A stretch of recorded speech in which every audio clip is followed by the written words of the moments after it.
Bonjour. Vous êtes témoin de Jéhovah et peut-être avez-vous appris ou vous dites-vous que vous n'avez pas la possibilité de regarder à l'extérieur des publications des témoins de Jéhovah pour savoir si les choses que vous avez apprises sont vraies ou ne le sont pas. Ce serait, pensez-vous, manquer de foi et vous avez confiance en l'organisation qui vous nourrit de ses conseils. Cependant, je voudrais vous rappeler ce qui est écrit et donc enseigné par le Collège central dans le Réveillez-vous de janvier 2011. Il est dit exactement ceci, je vous en fais la lecture. Manifestement, loin d'être naïve, une personne à la fois authentique base ses croyances sur un examen minutieux de toute donnée disponible.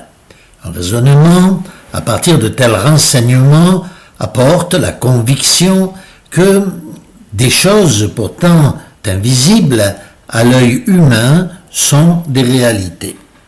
Et il se peut maintenant que ce que vous apprenez ait l'air de contredire des croyances bien ancrées chez vous. Faut-il laisser la question de côté? Non, bien sûr. Il peut être parfaitement judicieux d'analyser des arguments convaincants qui semblent s'opposer à vos idées. Dieu promet de récompenser ceux qui cherchent sincèrement la vérité en leur prodiguant connaissance, discernement et capacité de réflexion. Proverbe chapitre 2, versets 1 à 12. Le Réveillez-vous continue en disant « Le genre de foi qui se fonde sur les enseignements bibliques n'est donc pas incompatible avec la raison. » Quel genre de foi est la vôtre? Pour beaucoup, les croyances religieuses sont un héritage. Ils ne les ont jamais étudiées à la lumière de la raison. Cependant, il n'y a rien d'irrespectueux à examiner ces croyances afin d'éprouver personnellement si elles sont en accord avec la parole de Dieu.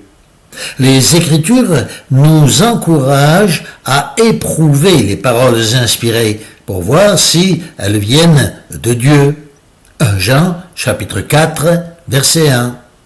Cela vous rendra capable, même lorsqu'on conteste vos croyances, de présenter une défense devant tout homme qui vous demande la raison de l'espérance qui est en vous. Et là, le Réveillez-vous conclut avec donc cette citation de 1 Pierre, chapitre 3, verset 15. Donc, chers amis témoins de Jéhovah, si vous considérez à travers ce Réveillez-vous qu'il est raisonnable pour tout catholique ou tout protestant, quel que soit leur mouvement chrétien ou religieux, de vérifier si les choses sont bien ainsi, de ne pas avoir peur de rechercher, de faire des recherches, y compris donc chez les témoins de Jéhovah. Si cela n'est pas gênant ou ne devrait pas l'être pour donc ces personnes qui ont leur propre religion, leurs propres croyances, il est évident que cela ne devrait pas l'être non plus pour vous. Il ne peut pas, n'est-ce pas, y avoir deux poids et deux mesures, c'est-à-dire que ce que l'on propose à autrui, on ne se l'applique pas à soi-même. C'est pour ça que je vous propose d'examiner les pensées de l'Écriture. Je veux dire par là ce que vous avez appris à travers les témoins de Jéhovah et de vous assurer que c'est bien la réalité et la vérité. Bon courage et que le Seigneur vous éclaire.